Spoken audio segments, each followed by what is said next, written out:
He didn't even make contact. Ignite's follow-up shot was easily saved by Chaussette. But the demos are seeming to be effective. We have seen a few demos on both sides that have given some space in key moments. We'll see if a demo becomes critical to one of the goals that'll be coming in for sure. Ignite booms long.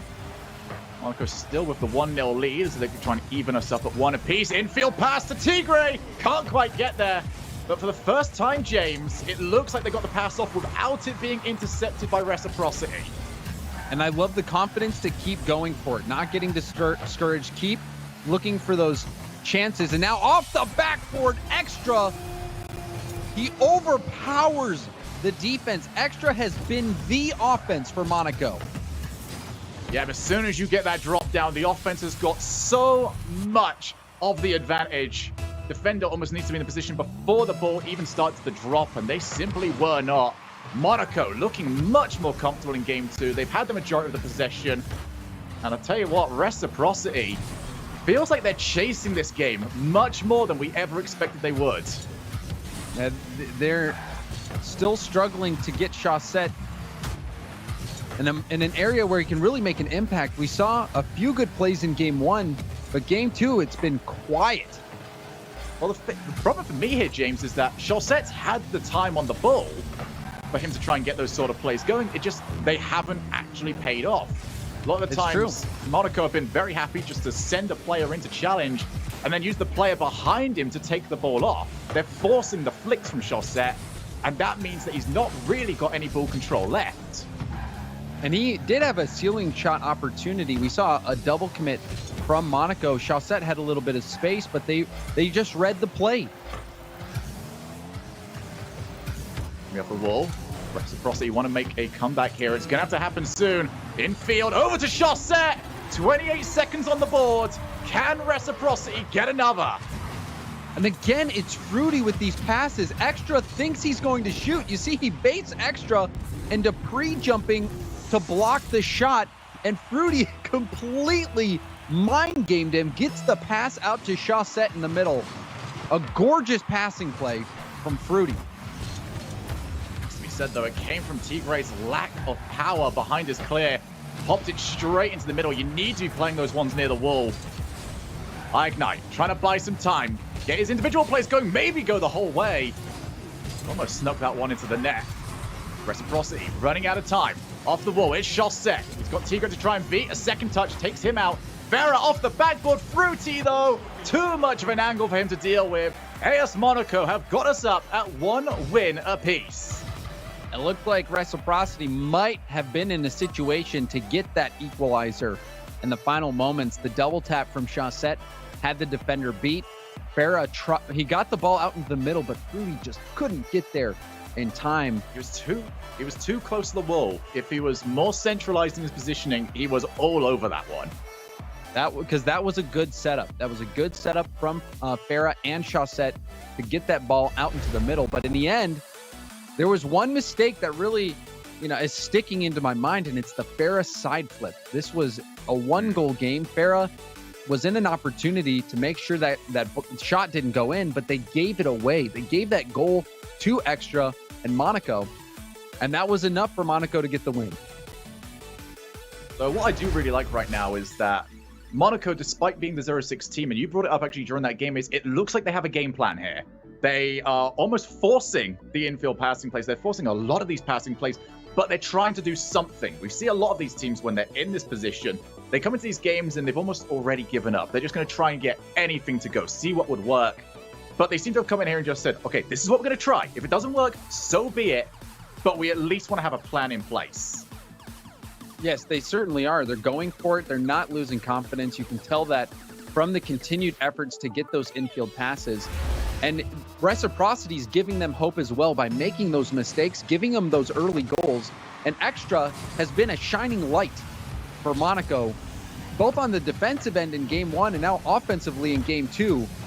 Game 3, we'll see how it plays out. Ignite's still been relatively quiet, but Extra is having quite the series. Here we go. Tigre forces a challenge from Farah. Extra over to the wall. It's going to be Ignite to try and chase against Chaussette. Chaussette winning that one as he usually does. Pass 2 now. Gonna be able to force some players forward for Reciprocity. Might go the whole way. Tried to give Ignite the shady eyes.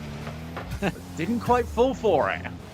You always hold your breath when Chausette's going for a dribble, but it was well defended by Ignite. They shut that play down. Chaussette straight down the middle again. Monaco, when they've actually had the players back, have defended well. Tigre's in a very awkward spot, but nobody around for Reciprocity to follow up. Vero will be by himself. Plays the ball off the wall. Can he get a second touch? Yes, he can. That's going to give a lot of room to work with now for Reciprocity. They can start to monopolize those two middle boosts. Makes life very difficult if you're a Monaco player. Especially if you can start using that boost to get a demo and lead that into a corner boost steal and really start locking down the defensive team. And that was a very important touch by Tigre to prevent the center ball. Monaco's defense holding up for now. Plays to the middle again. Extra, he's got time. Don't know if he quite got the shot for it, though. We're able to slowly shut him down and push him over to the wall. Huge demo, though. Takes out Chaussette. Quite much made of it. Win from Tigre. Needs to try and get a second bit of contact, but Chaussette just cool as you like. Wanted to wait for it instead. I'm not trying to create something. Patience from Chaussette. I love that patience from Chaussette because Tigre also was on 0 boost. And if Chaussette knows he's low, as soon as he jumps, he can't make any further adjustments. Chaussette, I love the patience from him. Both teams really struggling to put together any major opportunities for themselves. 2 minutes into this, no actual chances created. Been a bit of a slow affair here in game number 3. Which team will be the first one to create something for themselves? Farah, not going to do it off the ceiling. Extra, booms it long. Ignite trying to chase up. Well read by the Reciprocity defensive side. So more demos. Ignite, he's out on the hunt right now. Can they make something of it? Apparently not. Ignite going to be in the corner again. Reciprocity starting to control the field a bit more. As you can see, plenty of air dribble plays coming out.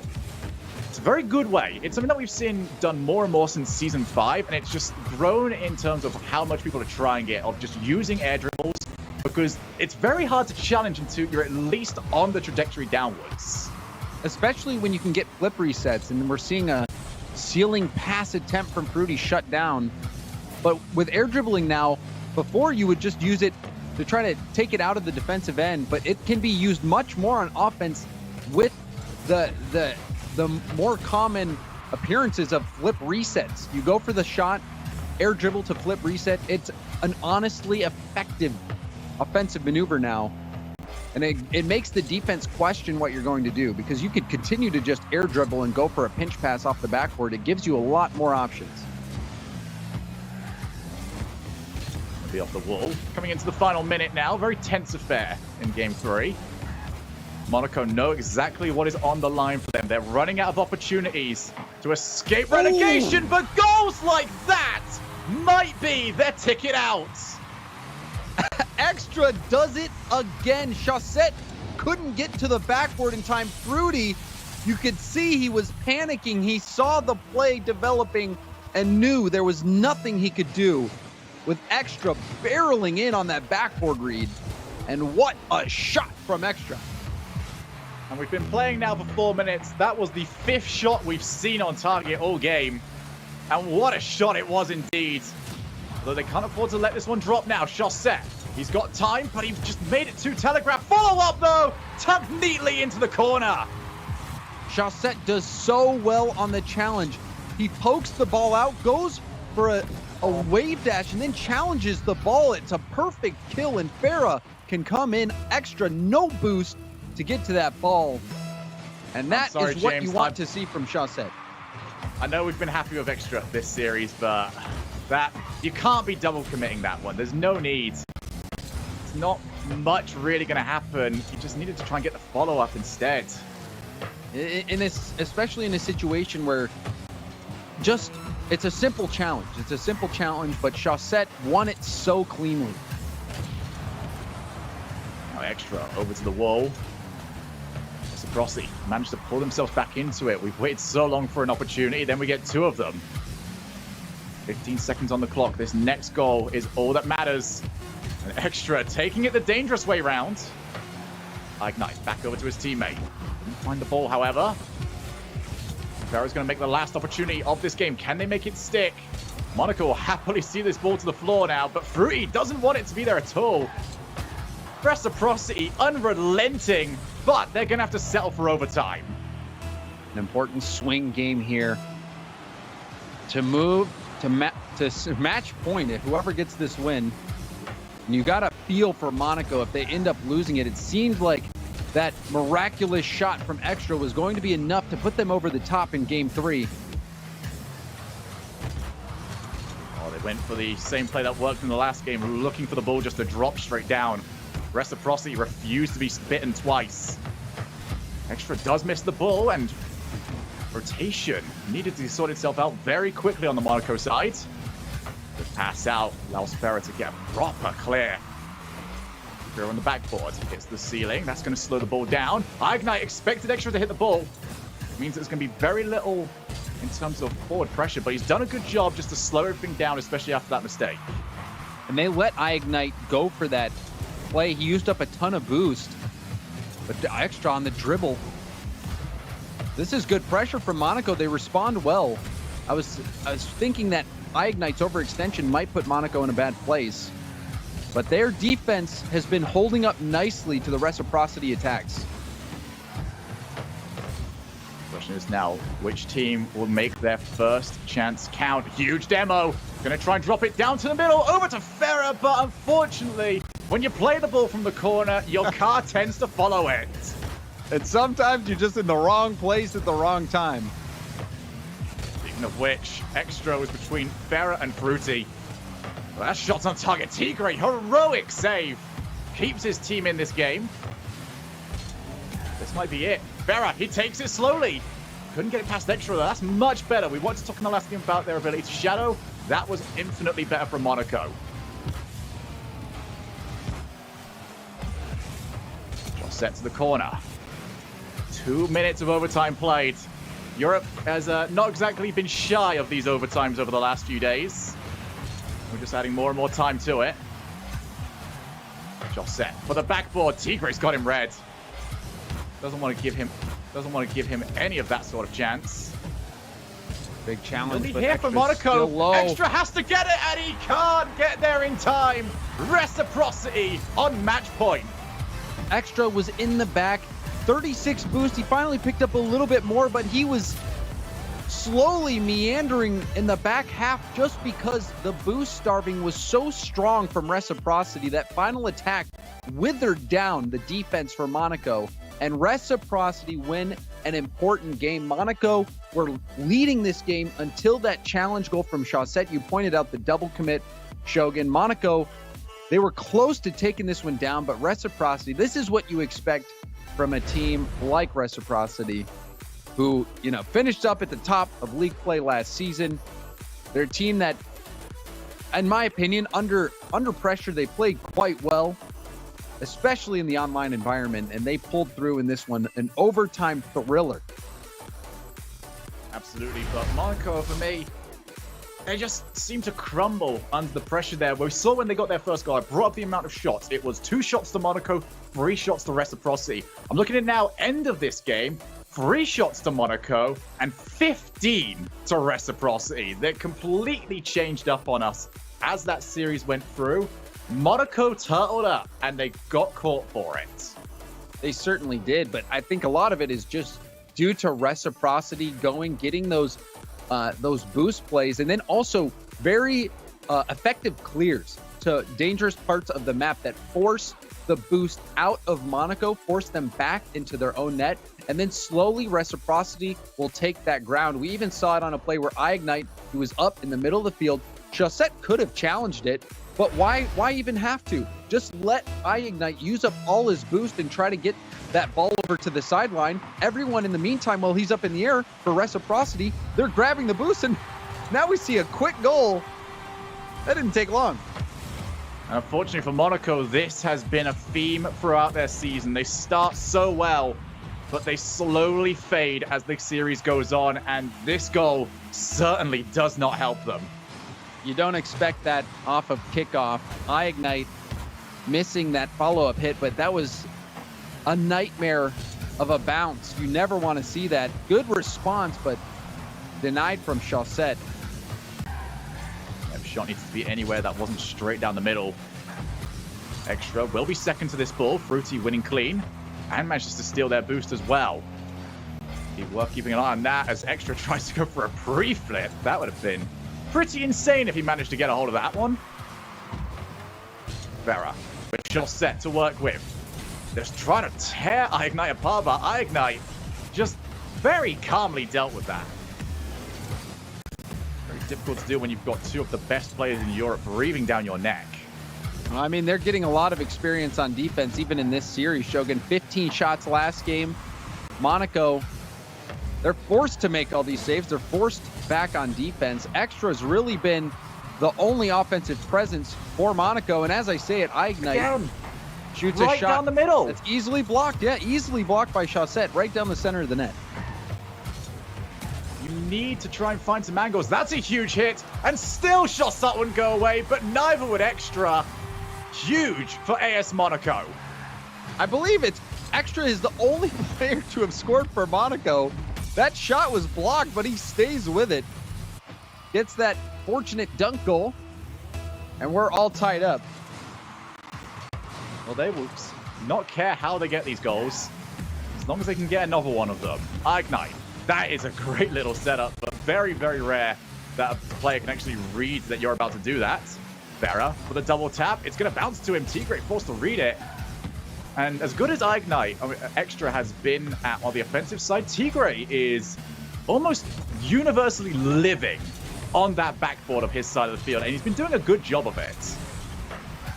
They have, but you wonder if that's going to be enough against Reciprocity. You want to get more aggressive here. We do see a big numbers advantage. The shot again saved. And Ignite goes for a shot. He had Tigre coming in behind him. Maybe you do what Fruity did back in game 2. You fake the shot, go for the pass, because Chaussette on 2. You fake the shot, go for the pass, because Chaussette already committed to that play. And it was a 3v1. It was a 3v1 situation. And still Monaco wasn't able to get the goal. Almost feels like he's desperate at this point to start getting some of these goals in. Ignite. He goes for net this time. That would have been a wonder goal to try and put in, but again, like, the player was covered, but there was also a passing option there. Fruity off the backboard. Ignite forced to play it by himself, manages to pinch it over to Extra. Into the far corner. Extra wins the ball. Vera can't get here on time, but neither can Ignite. Monaco, how brave are they willing to be? They've had a few of these opportunities now where they just need to be faster than the next defender. How much are they willing to push up that second man? They might have to risk it all, Shogun, and it's getting down to that point. They're equalized right now, but Reciprocity has all the pressure. Ignite trying to deny that bounce. Another good chance coming in, and Fruity misses far post. And there was a period there where Monaco had absolutely nobody back to deal with it. I don't know where they quite went, but they were there exactly when they were needed. Gonna drop straight down. Tigre, huge cliff. Ferrer has to try and chase his way back.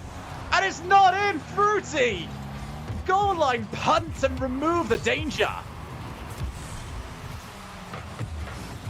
the backboard again.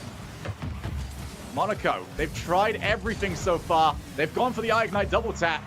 Gonna drop straight down. Over to Tigre. Off the backboard again. And Fruity controls it. And just gently lays it down on the ground as if to say, there was no danger at all.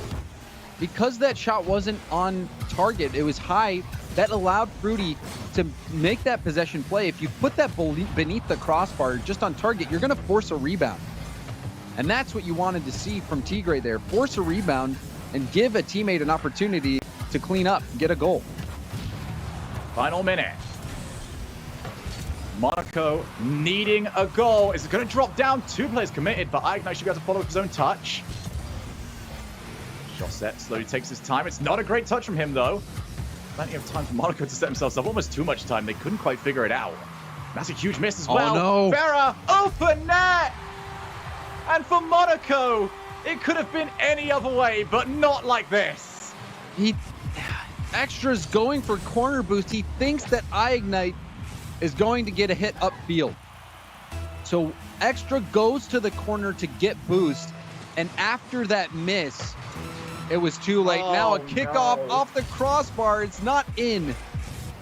But it very easily could have been. And a mistake from Monaco, that might cost them the series. Remember, it was a kickoff goal that opened up this game. Chaussette over the top, nobody in net. And that could very well do it. Monaco have been valiant, but some of the goals they've conceded just should not have been that way. And then this was a ceiling pinch from Chaussette. But the last goal, you're right, the second goal of the game for Reciprocity, a result of a defensive lapse from Monaco. And that took all the wind out of their sails. And then to top it all off, Chaussette getting the ceiling pinch goal. Reciprocity cruising to the win. They can't quite put another. They won't care about that, though. They stay hot on the trail of Mal Sports, looking for that top 4 spot.